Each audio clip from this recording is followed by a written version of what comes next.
नमस्कार साथियों, निर्माण क्लासेज अयोध्या में आपका हार्दिक स्वागत है। आज करंट के हम लोग नए किसी के साथ हैं।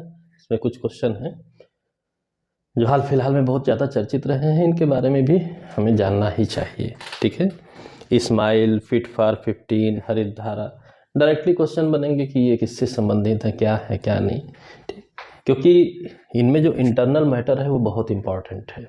ठीक है, इसका जो इंटरनल मैटर है वो बहुत ही इम्पॉर्टेंट है। इन चीज़ों के बारे में आप अन्य जगहों पर भी यूज कर सकते हैं। ठीक, प्रीलिम्स के साथ साथ मेंस के भी मैटरों से संबंधित है, शॉर्ट नोट से संबंधित है, इसलिए इसको जानना बहुत ज़रूरी है। तुरंत के लिए भी, भविष्य के लिए भी, हमेशा के लिए आपको जानना है। एक प्रोग्राम शुरू किया गया है इस्माइल। ठीक, फुल फॉर्म के रूप में भी बहुत इंपॉर्टेंट है, support for marginalised individuals for livelihood and enterprise. ठीक, यानी कि जो आपके सामाजिक न्याय अधिकारिता मंत्रालय द्वारा शुरू किया गया है। ठीक है, सीमांत व्यक्तियों के लिए आजीविका और उद्यम से संबंधित। ठीक है, यानी कि जो ऐसे लेवल पर व्यक्ति हैं जो अपना भरण पोषण कर पा रहे हैं, न्यूनतम आवश्यकताओं के बॉर्डर पे हैं, उन्हीं से संबंधित है कि उनके लिए कुछ ऐसा किया जाए। जैसे कि मंत्रालय का नाम है सामाजिक न्याय और अधिकारिता मंत्रालय, कि उनकी अधिकारिताओं का सृजन इस प्रकार किया जाए कि सामाजिक न्याय हो सके, वो भी मुख्य धारा के साथ जुड़ सके। इस उद्देश्य के साथ ये आपका इस्माइल प्रोजेक्ट है। ठीक, सामाजिक न्याय और अधिकारिता मंत्रालय द्वारा, मंत्रालय भी याद रखिएगा, सीमांत व्यक्तियों के लिए आजीविका और उद्यम के समर्थन हेतु योजना। यानी कि जो इस प्रकार के सीमांत व्यक्ति हैं उनकी आजीविका और उद्यम, ठीक, कुछ ऐसे उद्योग कर सके कि आजीविका और बेहतर बना सके, उसके लिए ये योजना है, मोस्ट इंपॉर्टेंट है। इसी में एक बात और भी जोड़ दी गई है, इस्माइल योजना में एक सहायक योजना भी जोड़ दी गई है। भीख मांगने का कार्य में जो व्यक्ति लगे हुए हैं, भीख आदि मांगते हैं, सामाजिक बुराइयों में एक बड़ी चिंतनीय स्थिति है भीख का मांगा जाना, वैसे व्यक्तियों के लिए भी व्यापक पुनर्वास हेतु केंद्रीय योजना इसमें शामिल है। ठीक है, यानी कि भीख मांगना उनको छुड़ाकर किन्हीं ऐसे उद्यमों में लगाया जाए कि वो इज्जत की दो रोटी कमा सकें और अपनी आजीविका मेंटेन कर सकें, न्यूनतम आवश्यकताओं की पूर्ति कर सकें। क्योंकि भीख मांगना ये एक बहुत बड़ी सामाजिक बुराई के रूप में हम लोगों के सामने है।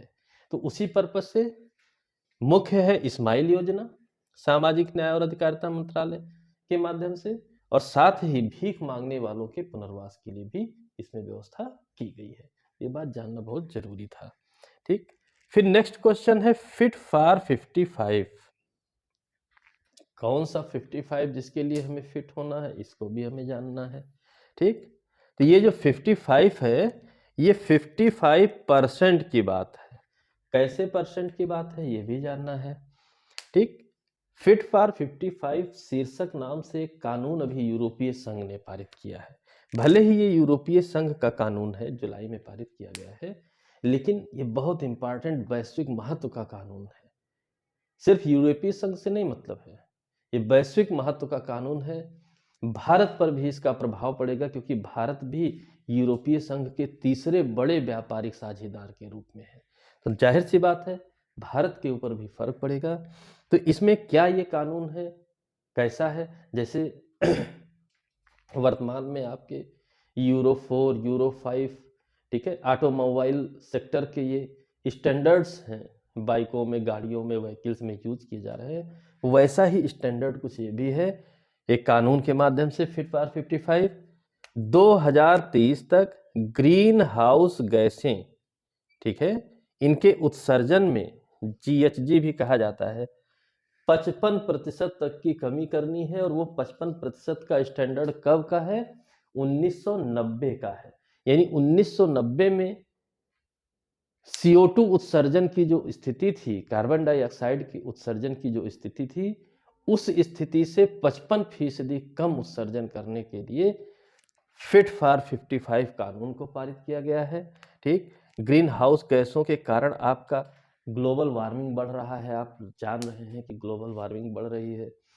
लगातार समुद्र तल ऊपर जा रहा है, स्थलखंड सीमित हो रहे हैं, मौसम अनसर्टेन हो गए हैं, कब कहाँ कैसा मौसम रहेगा, ठीक। तमाम नई नई बीमारियां चलन में आ गई हैं, कितने भी प्रभाव पड़ रहे हैं, दुष्प्रभाव पड़ रहे हैं हमारे जीवन के ऊपर, आप लोगों को भी अच्छे से पता है, जिसका एक कारण है ग्रीन हाउस इफेक्ट। और ग्रीन हाउस इफेक्ट के लिए जो जिम्मेदार गैसें हैं, उनमें CO2 सबसे ज़्यादा जिम्मेदार मानी जाती है। और कार्बन डाइऑक्साइड का इंडस्ट्रीज, व्हीकल्स आदि के माध्यम से जो लगातार उत्सर्जन हो रहा है, उसकी वजह से हमारे पूरे विश्व की स्थिति खराब हो गई है। उसे मेंटेन करना जरूरी है। इसके लिए यूरोपीय संघ ने पहल करते हुए, पहल इस समय बहुत से देशों से है, लेकिन एक कानून के रूप में पहल करते हुए फिट फॉर 55 टारगेट रखा गया है कि 2030 तक ग्रीन हाउस गैसों के उत्सर्जन में हम 1990 में जो स्तर था CO2 का, उस स्तर से 55% कमी लाएंगे। और साथ ही साथ एक और टारगेट रखा गया है 2050 तक का शून्य कार्बन उत्सर्जन, यानी 30 तक 55% की गिरावट आएगी, गिरावट लाने का प्रयास किया जाएगा। और 2050 तक कार्बन उत्सर्जन को 0 बना दिया जाएगा, शून्य कर दिया जाएगा। यानी कि व्हीकल आदि का प्रयोग बंद करके जो डीजल और पेट्रोल से चल रही हैं, इलेक्ट्रॉनिक व्हीकल्स का जो है निर्माण और उन्हीं की बिक्री की जाएगी, डीजल पेट्रोल प्रतिबंधित कर दिया जाएगा। ऐसी तमाम इसमें स्कीम लिखी हुई है, जिसके माध्यम से ये टारगेट चुना गया है। मोस्ट इंपॉर्टेंट आपका प्रश्न बनता है, ठीक है, तो ये याद रखे रहिएगा। और कार्बन बार की शब्द की चर्चा चल रही है, तो CO2 सबसे प्रमुख है, उसी को टारगेट बनाया गया है। इसके अलावा आपकी जलवाष्प, मीथेन, बहुत सी ऐसी गैसें हैं जो ग्लोबल वार्मिंग क्रिएट कर रही हैं, ठीक। फिलहाल CO2 सबसे ज्यादा प्रभाव डाल रही है, तो CO2 को टारगेट किया गया है। इसी ग्रीन हाउस से संबंधित एक गैस मीथेन भी है। उससे संबंधित भारत में कोई एक बहुत बड़ा इन्वेंशन हुआ है कि कैसे ग्रीन हाउस गैसों में मीथेन को कवर किया जाए, मीथेन की कमी लाया जाए उत्सर्जन में। और वो भी एक बहुत प्राकृतिक जो नेसेसरी हमारे सोर्सेज हैं, रिसोर्सेज हैं, पशुपालन है, उसको आधार बनाते हुए उसके लिए क्या किया गया। मोस्ट इंपॉर्टेंट क्वेश्चन आपका रहेगा, हरित धारा, ये नाम है। हरित धारा एंटी मीथेजोनिक फूड सप्लीमेंट है, ठीक है। जानवरों के लिए फूड सप्लीमेंट बनाया गया है, एंटी मीथेजोनिक, यानी कि जानवरों की वजह से जो उनके अपशिष्ट सड़ने से मीथेन गैस बन रही है, उसमें इस फूड सप्लीमेंट को खिलाने पर 20% तक की कमी आ जाएगी, 20% तक की कमी आ जाएगी। जिसका मतलब ये हुआ कि भोजन के माध्यम से कुछ ऐसा दे। और मजेदार बात यह है कि ये पोषक है, फूड सप्लीमेंट जानवरों को नुकसान नहीं करेगा, दूध की मात्रा भी बढ़ेगी, उनकी हेल्थ में भी सुधार आएगा, साथ ही साथ इन्वायरमेंट की हेल्थ में भी सुधार आएगा। और 20% तक मीथेन के उत्सर्जन में कमी आएगी। ये मोस्ट इंपॉर्टेंट इन्वेंशन कहा जा सकता है। और इसके लिए कौन बधाई के पात्र हैं?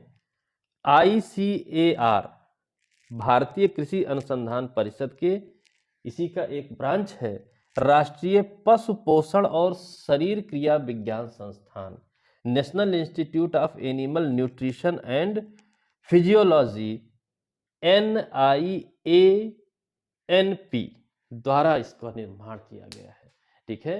यानी कि ICAR जो भारतीय कृषि अनुसंधान परिषद है, उसी की एक अनुषंगी इकाई है जो पशुओं के न्यूट्रिशन और फिजियोलॉजी पर रिसर्च करती रहती है। उसी ने इस हरित धारा का निर्माण किया है, जिसके माध्यम से मीथेन के उत्सर्जन में कमी लाई जाएगी, ठीक है। फूड सप्लीमेंट के रूप में इस्तेमाल किया जाएगा। और इसमें इस्तेमाल क्या किया गया है? एक टैनिन नाम का रसायन होता है, टैनिन नाम का एक रसायन होता है, कुछ वनस्पतियों में ये पाया जाता है। उसी वनस्पतियों के आधार पर इस हरित धारा का निर्माण किया गया है। और ये टैनिन क्या करेगा? उनके अपशिष्टों में ऐसा बदलाव करेगा कि मीथेन उत्सर्जन की जगह अन्य कोई प्रोडक्ट बनेंगे लेकिन मीथेन नहीं बनेगा। ठीक है, और फायदा क्या होगा कि ग्लोबल वार्मिंग में कमी आएगी अकेले मीथेन के कारण। ठीक है, मीथेन अकेले 30% लाइबल है ग्लोबल वार्मिंग के लिए। मीथेन 30% लाइबल है ग्लोबल वार्मिंग के लिए। ठीक, गाय भैंसे प्रतिदिन 200 लीटर पर डे और भेड़ बकरी भी 20 से 25 लीटर पर डे मीथेन का उत्सर्जन करती हैं। अब आप इसी से अंदाजा लगा सकते हैं कि कितनी बुरी स्थिति है। और वर्ल्ड में 90 million ton per day methane का उत्सर्जन हो रहा है और परिणाम हम आप भुगत रहे हैं। ठीक, अकेले इंडिया में ही, इंडिया में आप जानते हैं विश्व की सर्वाधिक भैंसें पाई जाती हैं, सर्वाधिक कैटल्स पाए जाते हैं। 25 मिलियन टन पर डे केवल इंडिया में उत्सर्जन होता है। स्थिति बीभत्स होती जा रही है। उस पर नियंत्रण लाने के एक प्रयास के रूप में भारतीय वैज्ञानिकों का प्रयास बहुत ही सराहनीय है। हरित धारा नाम का एक ऐसा फूड सप्लीमेंट बनाया गया जिसको यदि जानवरों के भोजन के साथ उन्हें खिलाया जाता है तो उनके अपशिष्ट में मीथेन उत्सर्जन में 20% तक की कमी हो जाएगी। और जब 20% तक कमी होगी तो कुछ राहत मिलेगी। ठीक, तो आने वाले समय में यह जो आपका फूड सप्लीमेंट है ये प्रॉपर यूज किया जाएगा और मीथेन के उत्सर्जन में कमी ला जाएगी। आज ये 3 मोस्ट इंपॉर्टेंट क्वेश्चन थे जिसमें छिपे हुए बहुत से प्रश्न हैं। इस्माइल योजना, फिट फॉर 55, हरित धारा, तीनों जगहों पर मुद्दा बहुत इंपॉर्टेंट है। ठीक है, यहाँ इस्माइल में सीमांत लोगों को पुनर्वास से संबंधित, फिट फॉर 55 में कार्बन डाइऑक्साइड पर नियंत्रण संबंधित, ग्लोबल वार्मिंग से संबंधित, हरित धारा में मीथेन गैस पर नियंत्रण और ग्लोबल वार्मिंग पर नियंत्रण संबंधित। तो आप जानते हैं कि सारे टॉपिक मोस्ट इंपॉर्टेंट हैं। ठीक है, तो इनको ध्यान से पढ़िएगा, नोट आउट जरूर रखिएगा, ये बहुत लंबे समय तक पूछे जाएंगे। ठीक, इसी के साथ मुझे आशा है कि आप लोगों को ये वीडियो पसंद आया होगा। ठीक है, इसमें कोई भी फालतू के आपके, इस बार भी कोई भी फालतू के ऐसे प्रश्न नहीं है जिनकी वजह से आपका टाइम लॉस हो। टाइम बहुत बहुमूल्य है, बार बार इस बात की चर्चा हो रही है। ठीक है, अगले वीडियो में हम फिर कुछ और ऐसे ही मोस्ट इम्पॉर्टेंट टॉपिकों के बारे में चर्चा करेंगे। तो उन बातों को आप लोग इनको भी मेंटेन रखिए, उनके लिए भी तैयार रहिए। पिछले वीडियोस को भी आप देखिए, नोट्स बनाइए। और जैसा कि मैंने बताया था, डिस्क्रिप्शन बॉक्स में टेलीग्राम चैनल का एड्रेस लिखा हुआ है, वहाँ से लिंक लेकर के आप ज्वाइन हो जाइए और PDF फॉर्मेट में आप जो मैटर आपका बताया गया है उसको वहाँ से प्राप्त कर सकते हैं, ताकि यदि बोर्ड में आपको छोटा दिखता हो या कोई समस्या हो तो उससे कोई समस्या ना होने पाए। PDF फॉर्मेट में मिलने पर आसानी से आप अपना नोट्स बना सकते हैं। तो इसके आधार पे मैं मानता हूँ कि आपको बेहतर ही लग रहा होगा। कई बच्चों ने टेलीग्राम चैनल को हाल फिलहाल में सब्सक्राइब भी किया है। इसका मतलब है कि आप PDF आपको मिल रहा है, बहुत खुशी की बात है। ठीक है, कोई अगर समस्या रहती है टेलीग्राम चैनल पे या यूट्यूब में कमेंट बॉक्स पे आप स्पष्ट लिख करके बता सकते हैं, सुधार करने की पूरी कोशिश की जाएगी। और जहाँ तक मैं अपने से स्वयं से ये चीज़ मेंटेन करने की कोशिश कर रहा हूँ कि इधर उधर की बातों की जगह ध्यान से सीरियसली पढ़ लिया जाए। करियर की बात है, बाकी बातें तो होने के लिए पूरी ज़िंदगी पड़ी हुई है, करियर बनाना अभी प्राथमिकता में होना चाहिए। आप लोगों के कमेंट्स आज के आधार पे पता चल रहा है कि वीडियोस आप लोगों को अच्छे लग रहे हैं, काम के लग रहे हैं, जानकारी युक्त लग रहे हैं। इस सब कमेंट्स के लिए भी आप लोगों को बहुत बहुत धन्यवाद। लगातार आप देखते रहिए, कमेंट करते रहिए।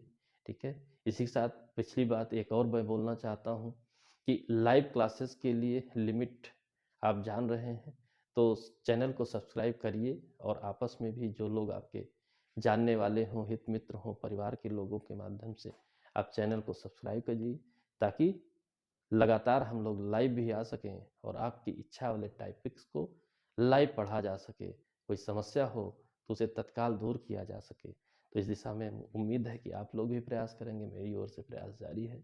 ठीक है, इसी के साथ जय हिंद, जय भारत, धन्यवाद।